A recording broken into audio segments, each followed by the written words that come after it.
So more on CJ Stroud, and this one's kind of like the same lines as that one, so maybe some similar things, but framed in a different way. This one comes from New York Lion, actually, Pete. The New York Lion tweets that says... Is this you? This is not me. No, yeah, it's true. I'd be the Connecticut Lion. Yeah. What I don't see with Stroud, and he goes, not his fault, is tight window throws. I've never seen guys more wide open. Wide receivers and O-line were the best in college football.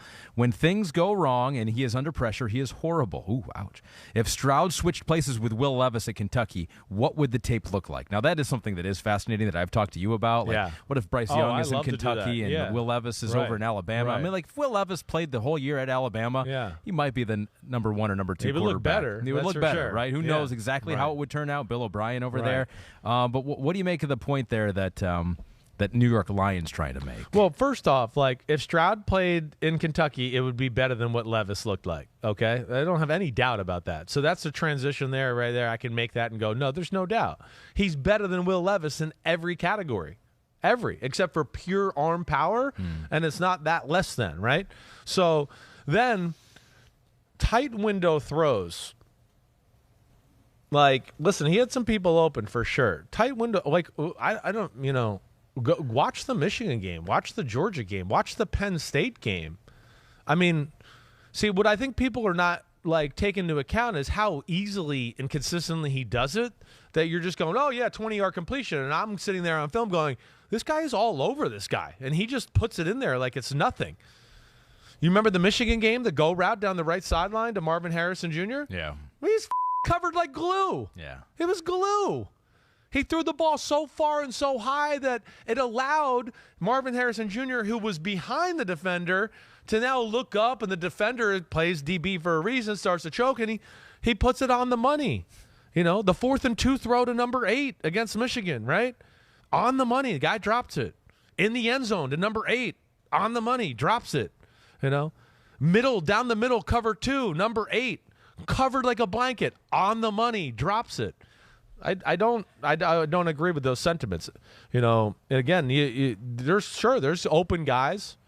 I know that they're a good football team, but yeah, I saw plenty tight window throws. And then again, the pressure thing where I don't understand. Like, was he not under pressure against Michigan and Georgia? Was not pressure? Was he horrible in those games? Damn, he was horrible. There's only one game where you could say horrible, and that's Northwestern slop fest of like rain and wind and impossible to play quarterback. That'd be the only game you can even go, whoa, that didn't look very good there. Yeah, and like you said, some of those throws down the sideline, deep throws, tight windows, outside the numbers were very good, and DJ Holman saw that as well. So here is a defender of your ranking Well, here. I don't want to be, but first the New York Lions, I don't want to be mean there. I'm not trying to be mean. I'm the guy that hates the open throw guy. If it was wide open, I'd go, well, everybody's wide open all the time. That was my concern with Baker Mayfield and all those type of players. So I'm just letting you know, New York Lion, I saw way more than enough of, oh my gosh, bullseye into tight coverage type throws. And Chris doesn't hate you.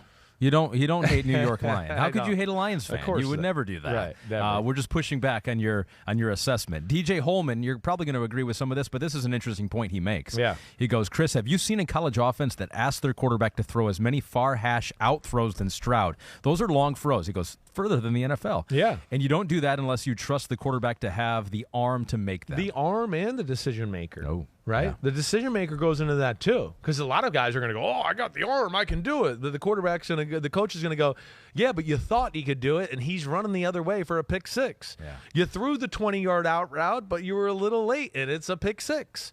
So there has to be both of those there. And yes, you're right, DJ Holman, you're right in my assessment of that.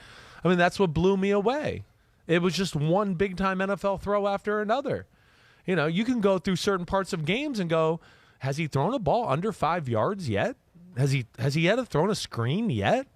You know, okay, here's a screen. Okay, yeah, well, of course they got some, but then it's like it's seam and post and in cut and 20-yard out route and 10-yard out route from the far hash route and all of that. That's what blew me away. It was more than I remembered just watching on TV.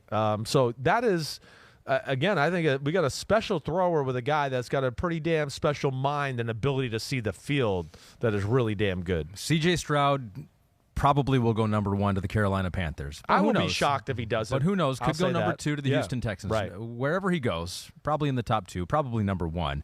That fan base is going to hope that he can buck the trend. And here is Shemp. Well, you're pointing to me, though. Well, like I one like more this thing. question. I'm just seeing it, and I like this question. Here's Shemp.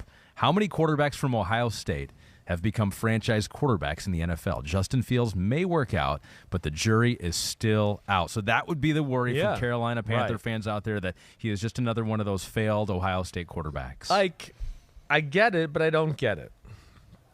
What's it got to do with Jack Diddley's squat? Like, what's it got to do? These are different humans. These are other people that came from different coaching staffs. I mean, what's it got to do? Yeah, Pete says the same helmet, so that's right. No, but I guess the idea is that things are so easy for quarterbacks. Things are so easy for quarterbacks. I get it. I mean, listen, they're going to be, they're Ohio State. They're arguably the greatest college organization in the history of college football. They always got talent there. Mm-hmm. So, yeah, and then, does that lead to some misleading of quarterbacks or misevaluating because they're winning and their yards are good, right? So people jump onto that. But, like, what is some of these other past quarterbacks who were coached by different people have anything to do with CJ Stroud? Let me ask you this. They should have never drafted a quarterback out of Texas Tech, Kansas City. They should have never done that. We've never had one work. Why would they draft a quarterback out of Texas Tech? Yeah. None of them work. And that quarterback's name? Patrick Mahomes. Right. I mean, we can go down the list of guys like that where I go, you shouldn't do that. Yeah. Oh, but they got him. Right? You should never draft a quarterback from Oregon. I've never seen one work. Never. Mariota was a bust. Yeah. Joey Harrington, bust for your Lions. Bust after bust. Justin Herbert. No, we shouldn't have drafted him because of the guy that was drafted 30 years ago. We shouldn't draft this guy now. That's all I'm saying. All right, so I'm going to look here at some quarterbacks. So here's some. They haven't had a quarterback like this. So here's the deal, though. Are there some quarterbacks here that you thought were going to be good that weren't? So you had Terrell Pryor there, obviously Justin Fields, Dwayne Haskins. Haskins, I thought had a chance. Cardale Jones. Yeah, no. Okay. No, you're missing. We're missing. Art Schlichter in 1982. Art Schlichter, right. I feel like we're missing one other one, but it wasn't a first-round pick or whatever. But Bobby Hoeing, third-round pick. Craig Krenzel, who won the national championship, all those. Yeah, okay, I know. There's no superstar quarterback to come out of the storied franchise or the storied college of Ohio State. It's rare, but maybe this is the guy that bucks the trend. Again, this is one guy that I got less questions about or anything than I've seen from quarterbacks here in recent history. So, yeah, I'm a pretty big fan. But, yeah, don't couple that all together. That doesn't mean... Don't make him pay for the sins of former Ohio State quarterbacks. Dwayne Haskins, that was Urban Meyer. CJ Stroud's running a little bit of a different offense than Justin Fields was running, too. They expanded. They did more. They did more in the drop-back pass game than Justin Fields had. So... Yeah. I don't think you can just say a statement like that and it holds true. Tom Tupa. Yeah. Another bust. Yo. Thanks for watching, homies. It's the off season, but there's no off season for us here at Unbuttoned.